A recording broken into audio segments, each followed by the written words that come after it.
वयम राष्ट्रे जागृयाम पुरोहिताः माता भूमि पुत्रो अहम पृथिव्या। ओम शांति। भारतीयता की एकता की अनुभूति कराता हुआ यह भारत देश का विमर्श कार्यक्रम, जिसमें लोक जीवन में विज्ञान बिंदु पर चर्चा करने के लिए मुझे विशेष रूप से प्राकृतिक खेती के बारे में कुछ चर्चा आपके बीच में करने के लिए आमंत्रित किया गया है। इस कार्यक्रम में उपस्थित आदरणीय डॉक्टर अनिर्बान बंदोपाध्याय जी और हमारे बीच में उपस्थित आदरणीय डॉक्टर नीरजा गुप्ता जी, जिनका परिचय आप सब ने अभी लिया है। मान्य श्री प्रशांत पौल जी, सत्र संचालक, समग्र भारतवर्ष के प्रतिष्ठित विचारक महानुभाव, शिक्षाविदों, दार्शनिक महानुभाव, शोधकर्ता, सामाजिक अग्रणी, मेहमानों, देवी और सज्जनों, भारत देश में ऋषि जो शब्द है वो अपने आप में साइंस और विज्ञान से जुड़ा हुआ है। अंग्रेजी का जो रिसर्च स्कॉलर शब्द है वो ऋषि का ही अपभ्रंश शब्द है। भारत देश का एक एक ऋषि पहाड़ों की कंदराओं में बैठकर के, जंगलों के झोंपड़ों में बैठकर जो चिंतन मनन और जो शोध उन्होंने किए हैं, उसने सदैव आने वाली पीढ़ियों का मार्गदर्शन समय के अनुरूप किया है। अब मेरे को समय इतना थोड़ा है, विषय बहुत लंबा है, लेकिन छोटी छोटी चर्चा आपके बीच में करते हुए, इस समय का साइंटिस्ट कहता है कि इस दुनिया को बने लगभग 2 अरब साल हुए हैं। वो कहते हैं लगभग 2 अरब साल हुए हैं, लेकिन भारत के ऋषियों ने कहा लगभग नहीं, हमारा सृष्टि संवत गणित विज्ञान के आधार पर है। इस सृष्टि को बने 1 अरब 96 करोड़ 8,53,124 वर्ष हो चुके हैं। ये है हमारा विज्ञान। एक भारत का सामान्य पढ़ा लिखा पंडित गरीबी का जीवन जीता हुआ भी उसके पास जाओ, आज से 10 साल के बाद कितने बजकर कितने मिनट कितने सेकंड पर सूर्य ग्रहण होगा अब भी बता देगा। गुरुत्वाकर्षण की खोज कहते न्यूटन ने की। ये आचार्य आर्यभट्ट, मिहिर जैसे साइंटिस्ट की मैं चर्चा करूं वो समय नहीं है, लेकिन हमें अपने पूर्वजों पर, हमें अपनी संस्कृति पर, हमें अपने साहित्य पर, हमें अपनी भाषा पर, हमें अपनी वेशभूषा पर, हमें अपने खान पान पर गर्व होना चाहिए। हम भारतीय लोगों का जीवन दर्शन सदा लोगों के लिए एक आकर्षण का केंद्र बना रहा, और इसी का कारण है कि इस इतने बड़े ब्रह्मांड में जितने भी देश हैं उनमें विश्व गुरु का नाम किसी ने पाया है तो भारतवर्ष रहा है। और सोने की चिड़िया का लाया तो भी भारतवर्ष है। हम आर्थिक रूप से भी महान समर्थ थे। इसलिए मैं लोगों के बीच में बोलता हूं, भाई लोगों, चोर उसी घर में घुसता है जहां कुछ मिलने की संभावना है। जहां है ही कुछ नहीं, वहां रात काली कौन करेगा। जो लोग कहते हैं भारत में था ही कुछ नहीं, तो ये लुटेरे दुनिया भर के यहां किस लिए आए थे? किस लिए यहां पर अनेकों ने युद्ध करके हमें लूटा, हमारी सांस्कृतिक विरासतों को तबाह किया।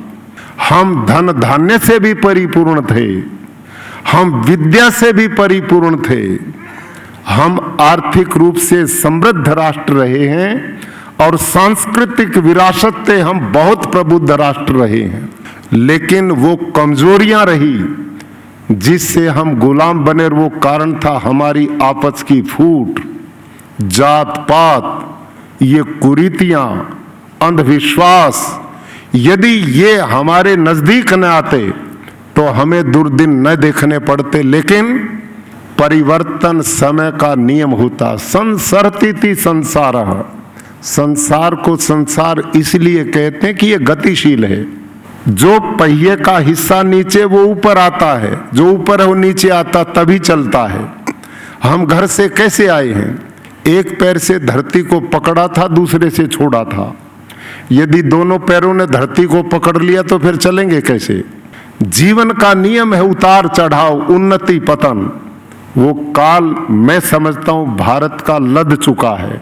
आज जिस स्वरूप में भारत में परिवर्तन हो रहे हैं, जिस रूप में आप जैसे प्रबुद्ध लोग अपनी जिम्मेदारी के साथ राष्ट्र के चहुमुखी विकास में योगदान दे रहे हैं, आने वाली पीढ़ियों के गौरव को जागृत करने का अभियान आप चला रहे हैं, स्वाभिमान को जगा रहे हैं, और जिस प्रकार से भारत के यशस्वी प्रधानमंत्री श्रीमान नरेंद्र मोदी जी समस्त विश्व में भारत की ख्याति और प्रतिष्ठा को बढ़ा रहे हैं, और भारत जिस प्रकार से आर्थिक बौद्धिक रूप से प्रगति की ओर आगे बढ़ रहा है, अब ये बहुत तेजी के शुभ दिन आने का लक्ष्य मेरे आपके सामने दिखाई पड़ रहा है। इसलिए हम निराश नहीं, हताश नहीं, लक्ष्य की ओर बढ़ते जाएं। स्वामी विवेकानंद जी ने जो उपनिषद के शब्द बोले थे, उत्तिष्ठत जागृत प्राप्य वरान निबोधत, उठो जागो और अपने लक्ष्य को प्राप्त करने से पहले मत रुको। ये अपने विषय की ओर मैं आता हूं। मुझे विशेष रूप से बुलाया कि आजकल मैं प्राकृतिक खेती के मिशन को लिए हुए हूं। गुजरात प्रदेश में पिछले कोरोना के बाद अब तक 10 लाख किसान हमने रासायनिक खेती से मुक्त करके प्राकृतिक खेती से जोड़े हैं। हिमाचल प्रदेश में 4 वर्ष में गवर्नर रहा। इस समय 2.25 लाख किसान हिमाचल प्रदेश में प्राकृतिक खेती करते हैं, और इसके पीछे माननीय प्रधानमंत्री जी का आशीर्वाद, प्रदेश सरकारों का सहयोग रहा। ये भी एक विज्ञान है। भाई और बहनों, 60 के दशक में हरित क्रांति इस देश में समय की मांग थी, उसका कोई विरोध नहीं, लेकिन उसके इतने दुष्परिणाम आने के बाद भी हम इस दिशा में बढ़ते रहेंगे, ये चिंता का विषय है। आप इस देश के सबसे प्रबुद्ध लोग यहाँ पर उपस्थित हैं। आपकी जानकारी के लिए, जब देश में हरित क्रांति प्रारंभ की गई तो पूरे देश की धरती का ऑर्गेनिक कार्बन 2 से 2.5% था। आज इस समय सारे देश की धरती का ऑर्गेनिक कार्बन 0.234 पे आकर के खड़ा हो गया है। और वैज्ञानिक भाषा में, कृषि वैज्ञानिक, जिस धरती का ऑर्गेनिक कार्बन 0.5 से नीचे है वो बंजर होगी नहीं, हो चुकी है। इस समय सारे देश की धरती बंजर हो चुकी है वैज्ञानिकों की भाषा में।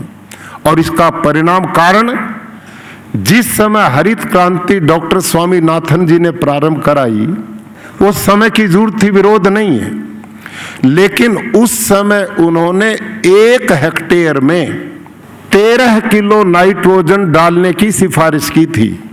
1 हेक्टेयर में, यानी कि 2.5 एकड़ में 13 किलो नाइट्रोजन उस समय डाला गया तो धरती ने बहुत पैदावार दी। क्यों दी? क्योंकि धरती सोना थी, उपजाऊ थी। इसका ऑर्गेनिक कार्बन 2-2.5% था, जंगल की तरह जमीन थी। और इस समय आपके देश का किसान 1 एकड़ में 13 थैले वर्ष में डाल रहा है। आप सोचिए थोड़ा सा, क्यों डाल रहा है? इसलिए डालना पड़ रहा है, 13 किलो से काम चलता था, 13 थैले से भी क्यों नहीं चलता? उस समय जमीन उपजाऊ थी, थोड़ा डालने से पैदावार देती थी। अब धरती बंजर हो गई, हर साल यूरिया, डीएपी, इंसेक्टिसाइड, पेस्टिसाइड ज्यादा डालना पड़ता है। और इसका परिणाम, ये जहर धरती माँ, जिसको हम कहते हैं माता भूमि पुत्रो अहम पृथिव्या, धरती हमारी माँ और हम इसके पुत्र हैं। आज इस माँ के ऊपर इतनी निर्दयता से अत्याचार हो रहा है, रात दिन जहर इसमें डाला जाता है। और वो जहर धरती माँ मजबूरी में पौधों को दे करके आपके साग, भाजी, फल, फ्रूट, गऊ, भैंस के दूध में, माँ के दूध में भी यूरिया आ रहा है। अब ये स्लो पॉइजन, आप जितने आदरणीय लोग बैठे हैं, आप भी इससे वंचित नहीं हैं। आप चाहते न चाहते सबको ये लेना पड़ रहा है। और इसका परिणाम क्या है? आप में जितने आदरणीय महानुभाव बैठे हैं, मेरे जितनी आयु के, विचार करो, आज से 40-50 वर्ष पहले कैंसर नाम की बीमारी को कोई जानता था? हार्ट अटैक को कोई जानता था? डायबिटीज को कोई जानता था? पैनक्रियाज फेल हो गई कोई जानता था? किडनी खत्म हो गई कोई जानता था? कोई नहीं जानता था। सब लोग 100 साल निरोग होकर, न अस्पतालों की ये भीड़ थी, न डॉक्टरों की फौज थी, न इतने बड़े बड़े फार्मास्यूटिकल कंपनियों की जरूरत पड़ रही थी। हमारा केवल आयुर्वेद का वैद्य, हमारी माताएं जड़ी बूटी घोल करके पिला देती थी, काम चलता था। अन्न शुद्ध था, पानी शुद्ध था, धरती मां पवित्र थी, हवा ठीक थी। आज सारा प्रदूषण में ये जो पर्यावरण दुनिया की सबसे बड़ी चुनौती जो इस समय बना है, इसमें बहुत बड़ा योगदान रासायनिक खेती का भी है। आप कहेंगे वो कैसे है? ये जो यूरिया डीएपी किसान खेत में छिड़कता है तो इसमें नाइट्रोजन है, और यह नाइट्रोजन जब आकाश की ऑक्सीजन के संपर्क में आता है तो एक तीसरी गैस पैदा होती है जिसका नाम है नाइट्रस ऑक्साइड। क्यों डॉक्टर साहब? Nitrous oxide. और आदरणीय बंधुओं, नाइट्रस ऑक्साइड कार्बन डाइऑक्साइड से 312 गुना ज्यादा खतरनाक है ग्लोबल वार्मिंग के लिए। सोचिए आप, इस धरा पर करोड़ों टन यूरिया डीएपी रोज फेंका जाता है। देश साल भर में दुनिया में कितना फेंका जाता है और इससे कितना नाइट्रस ऑक्साइड पैदा होता है, ये सारा का सारा ग्लोबल वार्मिंग के लिए जिम्मेदार है। और अगली बात, मैं प्राकृतिक खेती की बात करता हूं, नेचुरल फार्मिंग की। अब आप जैविक खेती और प्राकृतिक खेती में अंतर ही नहीं मान रहे। आज का कृषि वैज्ञानिक भी उनको नहीं पता इस बात का। ये मैं जानकारी आपके बीच में रखना चाहता हूं कि जैसे रासायनिक खेती ग्लोबल वार्मिंग के जिम्मेदार है, ऐसे ही जैविक खेती भी ग्लोबल वार्मिंग के लिए जिम्मेदार है। वो कम है, वो ज्यादा है। जैविक खेती क्या है? ये शुद्ध गोबर पर आधारित है, और गोबर जहां ज्यादा पड़ेगा उसमें मीथेन जैसी गैसेज पैदा होती हैं, और मीथेन गैस कार्बन डाइऑक्साइड से 22 गुना ज्यादा खतरनाक है। मैं गुरुकुल कुरुक्षेत्र हरियाणा का संचालन करता रहा एज ए प्रधानाचार्य। वहां मेरे पास 200 एकड़ जमीन है। 1500-1600 बच्चे 19 प्रांतों के पढ़ते हैं। उनके खान पान की व्यवस्था के लिए मैं अपने खेत का ही उनको अन्न खिलाता रहा, और मैं ये यूरिया डीएपी जहर डालता था। एक घटना घटी जिससे एक आदमी मरते हुए बचा छिड़काव करते, तो मैंने संकल्प लिया कि जो जहर छिड़कने मात्र से, सूंघने से आदमी मर सकता है, मैं बच्चों को खिलाता हूं, इससे बड़ा पाप क्या होगा। तो मैंने इसके विकल्प के रूप में जैविक खेती अपने खेतों में की। 5 एकड़ में मैंने शुरू किया। पहले साल कुछ नहीं मिला, दूसरे साल 50-60% मिला, तीसरे साल 70-80% मिला। मेरे मन में एक विचार आया कि तेरे पास तो गुरुकुल में 200 एकड़ जमीन है, इस देश में तो किसान बहुत कम है जो 5-4 एकड़ के बचे हैं। यदि वो इस जैविक खेती को करेंगे, 3 साल तेरे को कुछ नहीं मिला तो उनको नहीं मिला तो उनके बच्चे कैसे पलेंगे। मैंने जिस एग्रीकल्चर साइंटिस्ट से ये विद्या सीखी, जैविक खेती की, मैं उनके पास गया। मैंने कहा डॉक्टर साहब 3 साल से मैं जैविक खेती करता हूँ, ये मेरा हाल हुआ है।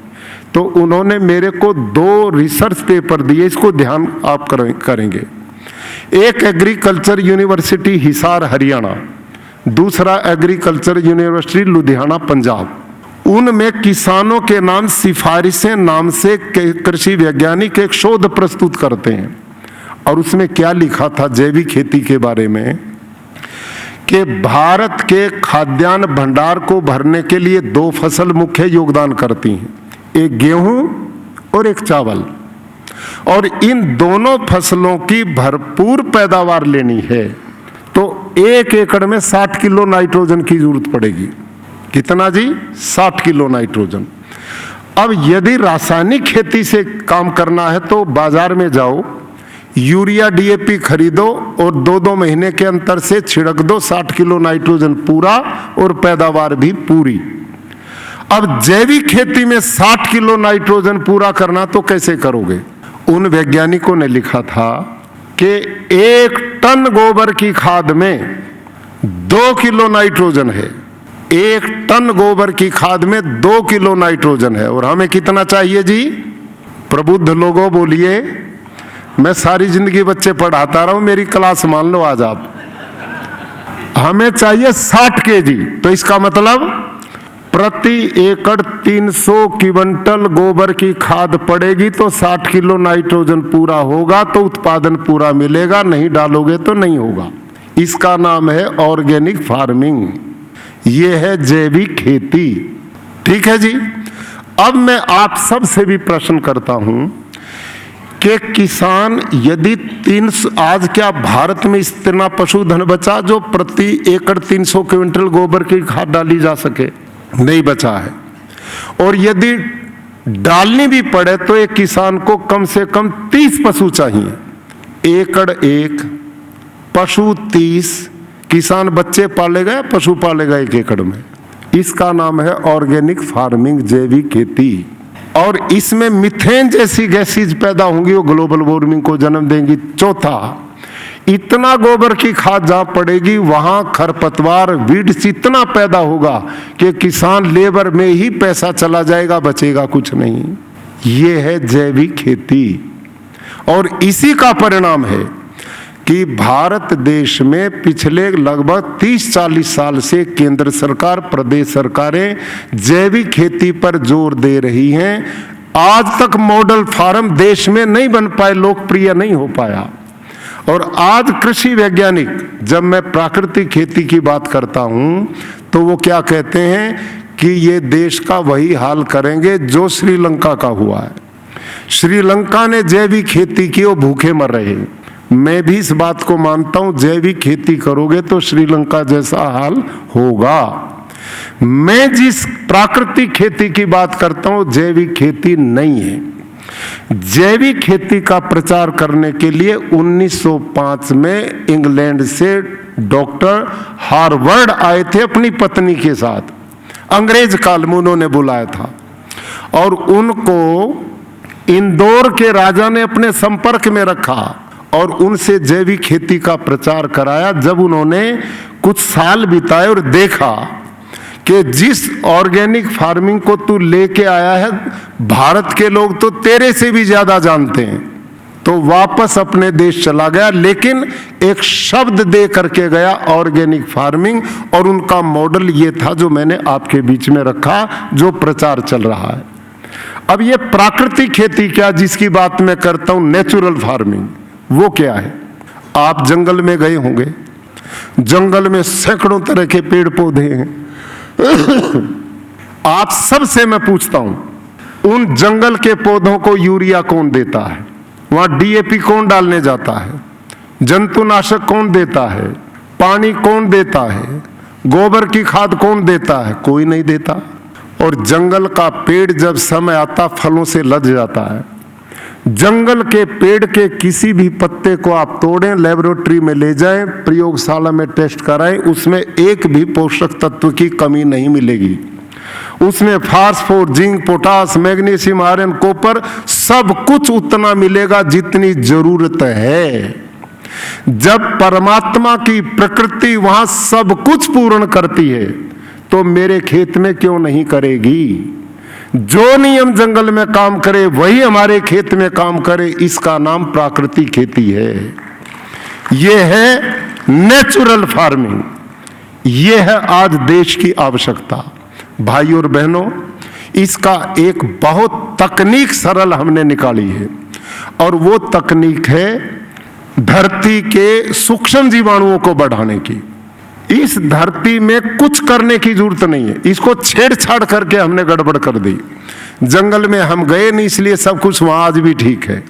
हमने यूरिया, डीएपी, इंसेक्टिसाइड, पेस्टिसाइड डाल डाल करके धरती के ऑर्गेनिक कार्बन को बढ़ाने वाली जो सूक्ष्म जीवाणुओं की सेना थी उसको मार दिया। जितना धरती का केचुआ अर्थवर्म था सारा मार दिया। पशु पक्षियों की प्रजातियां लुप्त हो रही हैं। और हमने प्राकृतिक खेती में एक ही काम करना है कि धरती के सूक्ष्म जीवाणुओं को बढ़ाना, और वो बढ़ाने का एक ही पशु पाया, वो है देसी गौ माता। मैं इस समय 12 एग्रीकल्चर साइंटिस्ट के साथ काम करता हूं, जिसमें माइक्रोबायोलॉजी के कई साइंटिस्ट हैं। आज गुजरात की 4 एग्रीकल्चर यूनिवर्सिटी इस पर पूरा रिसर्च कर रही है, उनकी रिपोर्ट आ रही है। मैंने गधे का, गाय का, भैंस का, घोड़े का, ऊंट का, बकरी का, जर्सी गाय का, हॉस्टन फ्रीजन गाय, सब के मल इकट्ठे किए गोबर, और अलग अलग थैली बनाई। मैंने साइंटिस्ट को नहीं बताया, सुखा के अलग अलग थैली बनाई, नंबरिंग लगाई इन पे, किस में कौन सा, वो मैंने अपनी डायरी में लिखा और माइक्रोबायोलॉजी के साइंटिस्ट को दिया। 6 महीने में उसकी रिपोर्ट आई। उसने वो थैली मेरे को पकड़ाई जो भारत की मूल गाय है देसी, वो थैली पकड़ाई कि ये धरती के लिए वरदान है ये, और वो थी साहिवाल, थारपारकर, राठी, गिर, हरियाणवी, रेड सिंधी, ये जो भारतीय मूल इंडिजिनस गाय, ये जो गाय है भगवान ने इनके आंतों में सूक्ष्म जीवाणु की फैक्ट्री लगा के भेजा हुआ है, और इनका गोमूत्र खनिज का भंडार है। धरती में, फसल में किसी भी प्रकार के रोगाणु का परमानेंट इलाज इसमें है। मैं भी, आप भी गौ माता की जय तो सभी बोलते हैं, लेकिन ये नहीं पता, यूं भी मानते इसमें इतने देवता हैं, लेकिन देखे कभी नहीं। लेकिन मैंने जब प्रैक्टिकल दूध पे, तो आप लोगों ने भी सुना A2 दूध भारत की गायों का मिला है, और हमने नहीं, ये ऑस्ट्रेलिया न्यूजीलैंड के साइंटिस्ट की रिपोर्ट है कि भारत की मूल देसी गायों से उत्तम दूध कोई नहीं मानव स्वास्थ्य के लिए। लेकिन मैंने जो रिसर्च कराई, सैकड़ों साइंटिस्ट ने रिसर्च के बाद बताया, देसी गाय के 1 ग्राम गोबर में 300 से 500 करोड़ तक सूक्ष्म जीवाणु हैं, और गाय का गोमूत्र खनिज का भंडार है।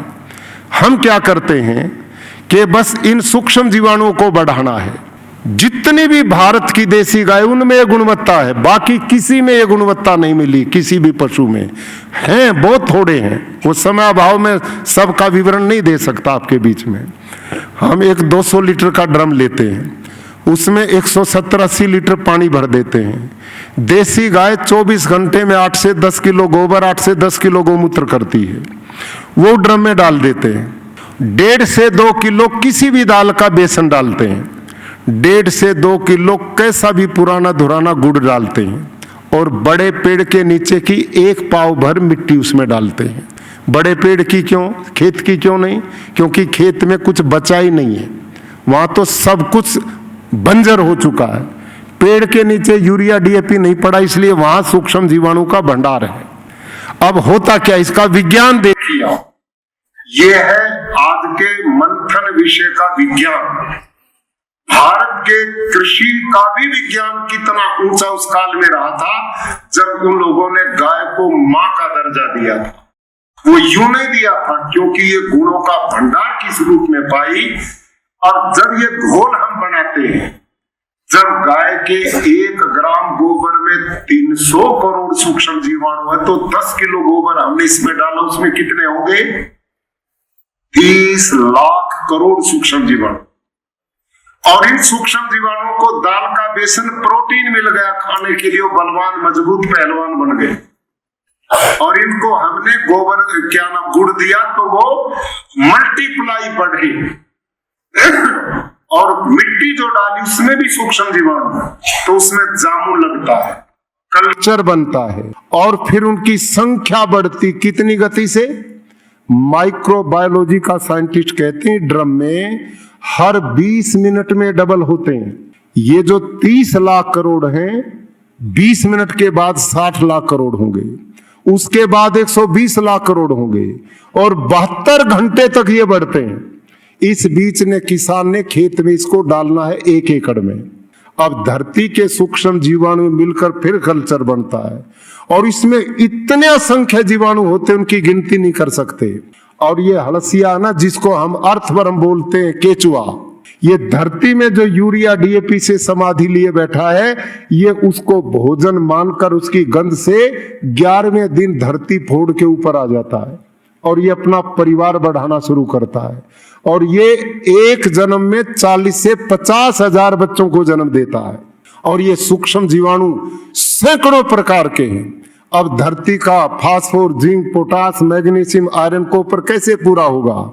यही वो सूक्ष्म जीवाणु हैं जो आकाश से 78% नाइट्रोजन को खींचते हैं, उसका भोजन बनाकर पौधे की जड़ को देते हैं। बादल गरजता तो एक बिजली कड़क में हजारों टन यूरिया आकाश में बनता है। बारिश के जल के आता वो धरती माप लेती है। और ये जो केचुआ है, ये धरती में यूं छिद्र, थोड़ा चलाएंगे जिसको, आप मेरे खेत का सीन देखें। आप, मैं समझता हूं बहुत खेती करने वाले शायद नहीं है, लेकिन आप वो प्रबुद्ध जन हैं कि जो लोगों को एक पथ प्रदर्शन करने वाले हैं। इसको देखिए आप, किस प्रकार से आज भारत की धरती बंजर बन गई। ये दोबारा उपजाऊ कैसे बन सकती है? आज बारिश होती है, धरती पानी, किसान भाइयों, इसको थोड़ा मेरे खेत का ही, आज मैं गुरुकुल कुरुक्षेत्र के प्राकृतिक कृषि फार्म पर पहुंचा। आप सब जानते हैं कि पिछले 10-11 जुलाई में उत्तर भारत में भारी बारिश हुई है और कुरुक्षेत्र में भी ये वर्षा पर्याप्त मात्रा में हुई, जिसके परिणाम स्वरूप सभी लोगों के खेत लबालब पानी से भर गए। ऐसी स्थिति में गुरुकुल कुरुक्षेत्र के प्राकृतिक खेती के अंदर जो केचुआ है, अर्थवर्म है, ये देखिए आप, वो एकदम धरती से बाहर निकला। और जो रास्ते हमने चलने के लिए खेतों के बीच में बनाए हैं, उनके बीच में आप देख सकते हैं कितनी बड़ी संख्या में केचुए जीवन में भी कभी किसी रेंग रहे हैं, चल रहे हैं, नहीं देखे होंगे ये। और हमारे एक एकड़ में 8-10 लाख तक केचुआ काम करते हैं। और ये भूमि में 8-10 फुट तक यूं सीधा छेद बनाते हैं, दूसरे छेद से ऊपर आते हैं, इससे जाते हैं और इससे आते हैं। इसका परिणाम क्या है कि धरती के अंदर जितना भी ये पानी वर्षा का है, ये पानी उन छिद्रों के द्वारा ये धरती माँ के पेट में जा रहा है। ये जो दूसरा आप चित्र देख रहे हैं, इसमें पानी में बुलबुले उठ रहे हैं। ये सारा का सारा पानी केचुओं के द्वारा बनाए गए खेतों में छिद्रों में प्रवेश कर रहा है और पड़ोसी खेतों में पानी भरा खड़ा है, उससे फसलें बर्बाद हो रही हैं। लेकिन हमारे खेत का जितना भी पानी था, वो केचुए द्वारा बनाए गए छिद्रों के द्वारा सारा धरती माँ के पेट में चला गया। यह नेचुरल वाटर हार्वेस्टिंग सिस्टम। बंद कर दो जी इसको। इसके लिए आपने देखा है सरकारें, अब आज देश में बाढ़ क्यों आ रही है? बाढ़ इसलिए आ रही कि धरती पत्थर बना दी, यूरिया डीएपी ने बंजर परत बना दी, पानी नहीं पीती धरती।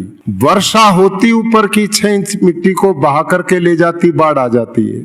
नीचे का पानी खींच लिया, आने वाली पीढ़ी खेती तो दूर पीने का भी नहीं बचेगा। अब दूसरी ओर दिखाओ भाई एक वीडियो। किसान भाई और बहनों, ये भी आप देखिए, दूसरा ये भी 5 जून की घटना 2024 की एक घटना है। चलाइए ऊंचा थोड़ा। के गुरुकुल ज्योतिसर जिला कुरुक्षेत्र में छात्रों की संख्या बढ़ने के कारण हमने अपने पड़ोसी ऐसे एक किसान से 5 एकड़ जमीन लीज पर ली, जिसमें छात्रों के लिए ग्राउंड बनाया जा सके।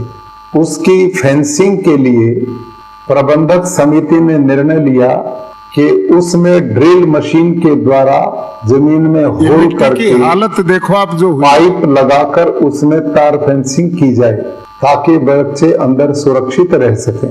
तो उसमें ड्रिल मशीन से जब हम छिद्र करने लगे तो जोर लगा करके भी 63 सीसी का इंजन उस भूमि में 2 इंच से ज्यादा छिद्र नहीं कर पाया। 2 इंच जोर, और अब दूसरी जगह जब होल किया, वहां पर भी मशीन फेल हो गई, ये फंस गई। ये मिट्टी की हालत लेकिन है देश की। फिर हमने विचार किया कि ये जमीन इतनी कठोर क्यों है। ये देखिए, क्या गुरुकुल कुरुक्षेत्र की जिस जमीन में हम प्राकृतिक ये खेती हमारा करते खेत हैं, अब यहाँ ले गए। क्या वो भी जमीन इतनी कठोर है? तो हम ड्रिल मशीन को गुरुकुल कुरुक्षेत्र के खेतों में लेकर के गए, तो वहां पर जब ड्रिल की गई तो कुल 30 सेकंड में 2.5 फीट गहराई तक ड्रिल मशीन ने छिद्र बना दिया। वो आप इन चित्रों से भी देख सकते हैं मेरे प्यारे किसान भाई और बहनों।